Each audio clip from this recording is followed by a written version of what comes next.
My name is Charles MULEKWA.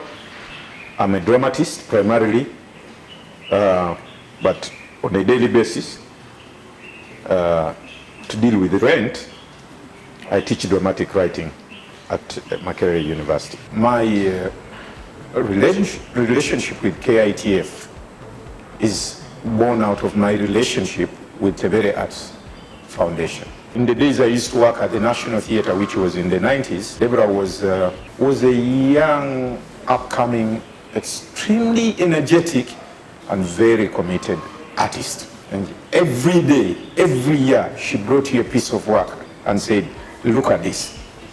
So I think for about 10 years, I was looking at a new play from Deborah every year. The good part about that is that every script had incremental interest. Yeah, so you could see growth, you could see someone who was improving, you could see someone who was going every day expanding from her safe zone of this is how to write a safe script to someone who was like, okay, last time I finished this subject, let me go to a wider subject, let me now think of this, let me think of the bigger, wider society, let me think of national issues, let me think of international issues. And with plays like Cooking Oil, Red Hills, and Appointment with God, I think she tackles three very important international issues. Because as you know, Uganda is not an island. We don't live in isolation. We're here, but the rest of the world is well aware we're here. And sometimes I think it is the responsibility of us artists to explore these relationships and bring them to life. I think those three scripts by Deborah Asimwe, if the others I haven't seen them, were very good emergence of a conversation about what it means to be Ugandan and what it means that the rest of the world surrounds us, for us as a people. And so I have keen interest in her as a dramatist. I am very convinced by her passion. Passion is love. And love calls for carrying a two-edged sword, so that when the joy is there, you are in it, but when the suffering comes, you bear the cross. You do not run away. And that's how I know Deborah Asimwe. And I say this with all fairness, a really open mind. And I want to be heard properly. I do not want to be heard as someone who is saying something controversial for the sake of it. The Ugandan landscape has an uneasy relationship with artists, that it takes a lot for an artist to produce work. First of all, by the sheer lack of even something like subvention, the support to make productions happen, so that such productions, if they are good, breed other productions. Even with the reality that the arts are a place where a majority of people, educated or otherwise, can be employed.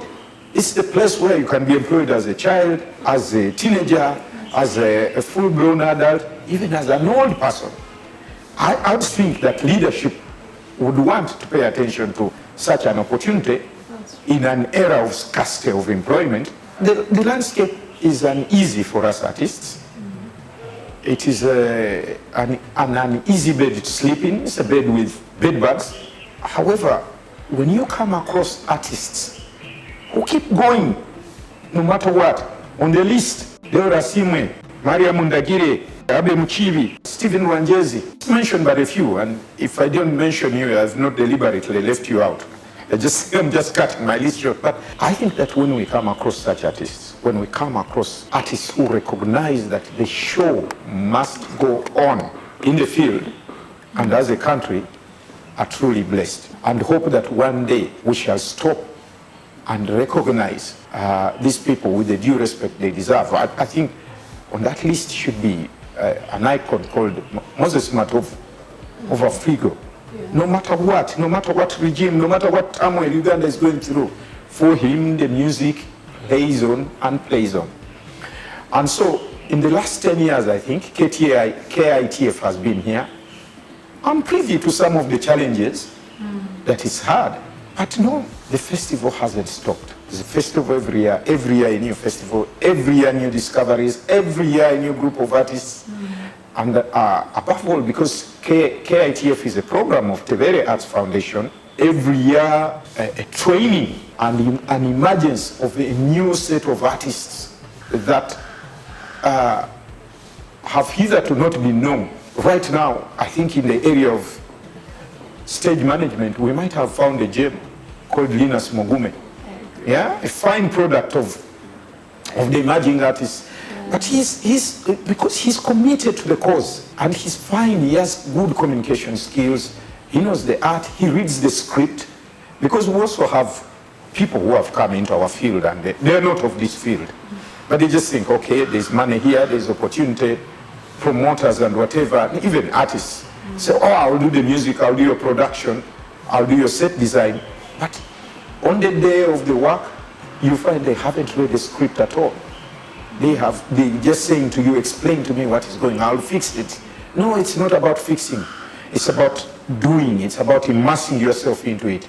It's about the passion of love, which on the other hand, calls for perseverance when the trials come. And I think this is the value of KITF. I remember KITF at National Theatre area, now in Dere Center area. The turbulence that has forced these migrations has not stopped KITF happening.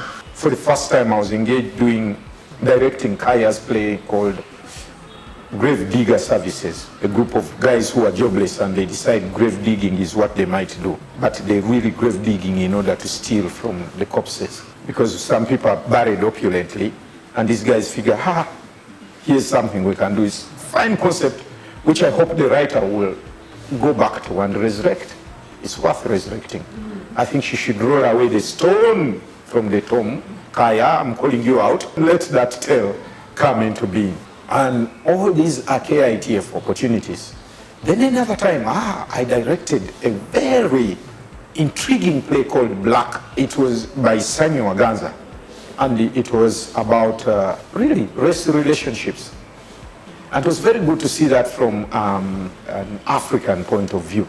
You know, her ability to read a book like Black Skin, White Mask by Frantz Fanon, and writing a play that is non-academic rather than dramatic, that was an impressive gift. And I hope that more of our artists could do that. Because that's really the way to adapt. You don't do copy and paste. You study something else, you realize that thing has got its own audience, and go like, okay, so how do I turn this into drama? Because our audiences want drama.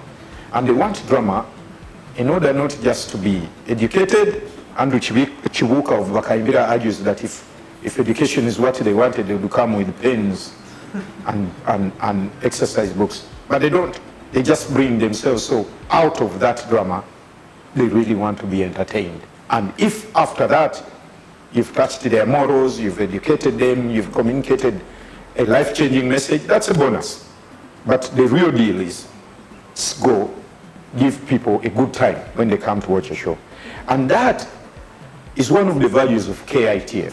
The really good time you get out of KITF is the variety of productions that show up. You get some out-of-the-box dramatization of things, because we think, okay, you need a stage, the curtain goes up, people sit down. We're so used to proscenium march, we keep forgetting that there are as many ways of storytelling that are engaging as there are peoples and cultures in the world. And so sometimes when plays come from other places, initially you hold back thinking, but will the audience get it? It's amazing. Audience members are not idiots. They're quite smart. And so long as you are consistent in the packaging of your material, they come along with you and they will be able to explain things. So again, these plays and ideas from faraway lands, I think are very, very good projects to be able to witness at one time every year. I think what we need more of in that respect, if I may have the audacity to propose, is we need more of our young people who are learning the art coming to such productions by whatever means it takes for them to be present. Because some of them cannot come because of the costs. Yesterday my students were saying to me, sir, now the general pass is 60,000. Now you know 60,000. Is there anything you can do for us? And so I'm going to appeal to KITF, to Tebere Arts Foundation. The students are crying out. Yeah, they'd like to be here. they'd like to learn from artists from other countries. Because how can you be an artist if A, you're not reading, B, you're not watching what other artists are doing? How can you become one yourself? And so I think that there should be an avenue of KITF that accommodates legitimate learners of drama who genuinely and truly cannot afford the fee we have put on the ticket. And for those who can afford the fee, please be generous. Pay so that you enable the organizers to facilitate those who are learning. Because once those who are learning come, they have fresh, hot, burning ideas about things that we know very little about, and they're just waiting for an opportunity to share these things with us. What they do lack is the skill. So bring them to see skilled people, enable them to see skilled people, and they say, this is how it's done. Then the cycle of storytelling will be well sustained. And that is one of the values I see in KITF, that it is a place of entertainment, but it is also a one-week course of this is how to tell stories in ways other than what you already know.